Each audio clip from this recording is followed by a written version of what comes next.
இன்றைக்கி ஊர் சுற்றலாம் வாங்க அதில் பார்க்க போகிறது ஒரு அழகான ஹேர் ட்ரெஸ்ஸிங் ஷாப். அது ஆல்ஃபா அப்படின்னு சொல்லிட்டு இதில் வந்து ஜென்ஸுக்கும் இருக்குது, லேடிஸுக்கும் இருக்குது. But facial and other things, beautician இதெல்லாம் எல்லாமே பண்ணுறாங்க. இவங்க வந்து யூபியிலேருந்து வந்திருக்காங்க, உத்தரப்பிரதேஷில் அந்த ஓனர்.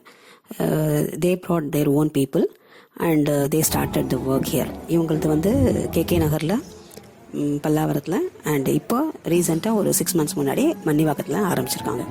ரொம்ப சொஃபஸ்டிகேட்டடாக, ரொம்ப ஹைஜீனிக்காக, ரொம்ப அழகான இடமா இருக்குது.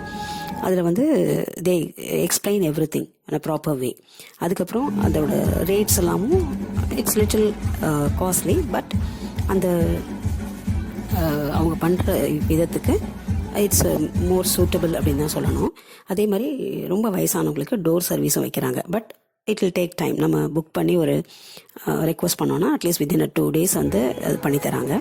ரொம்ப அழகாக நேர்த்தியான வடிவமைக்கப்பட்ட ஒரு இடத்துல எல்லா விதமான இதுவும் பியூட்டி டிப்ஸும் பண்ணுறாங்க. Mainly for hair dressing plus other திங்ஸும் தே ஆர் டூயிங் இட். அது எல்லாமே ஒன்று ஒன்று காமிச்சு அது என்னென்ன இதெல்லாம் இருக்குது அப்படிங்கிறதையும் எக்ஸ்பிளைன் பண்ணாங்க.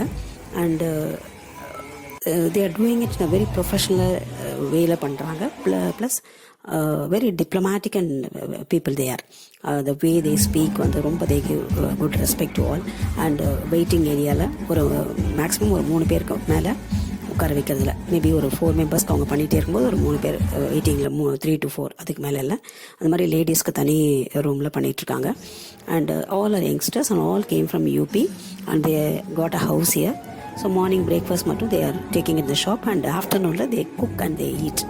அண்ட் நம்ம சொல்கிறோம் நார்த் இந்தியன் வந்துட்டாங்க, அவங்க வந்துட்டாங்க, இவங்க வந்துட்டாங்க. But these do the profession with dedication and sincerity and they wanted to come up. அந்த ஒரு தாட் மட்டும்தான் அவங்க வச்சுருக்காங்க.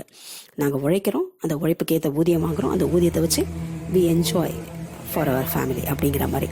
ஸோ இதுதான் நம்ம அவங்ககிட்ட கற்றுக்கணுமே ஒழிய நம்ம அவங்க வந்துட்டாங்க அப்படின்னு சொல்கிறத விட்டுட்டு ஸோ இந்த வே தே டூ அதை மட்டும் நம்ம வந்து எடுத்துக்க மறந்துடுறோம்.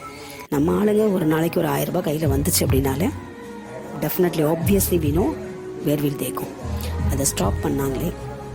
அதுவும் இப்போ கவர்மெண்ட்டில் they are giving all serve MSME இருக்குது. அப்புறம் நிறைய விதமான லோன் ஃபெசிலிட்டிஸ் எல்லாம் சென்ட்ரல் கவர்மெண்ட்டும் சரி, ஸ்டேட் கவர்மெண்ட்டும் சரி, தே ஆர் கிவிங் இட். ஸோ அதை யார் அதை வாங்கி யூட்டிலைஸ் பண்ணுறாங்க? கொஞ்சம் யோசனை பண்ணுங்க பார்க்கலாம். டு அப்ளை ஒரு ப்ராப்ளம், அது அப்ளை பண்ணாலும் அது வரதுக்கான நடுவில் நிறைய வேலைகள்லாம் இருக்கிறதுனால தடங்கல்கள் வருது, அது வேறு விஷயம். ஸோ பட் அதெல்லாம் இருந்தால் நம்ம ஆட்களும் இந்த மாதிரி நல்ல தொழில்கள் செஞ்சு சம்பாதிக்க முடியும் அப்படிங்கிறதுக்கு தான் இந்த பதிவு.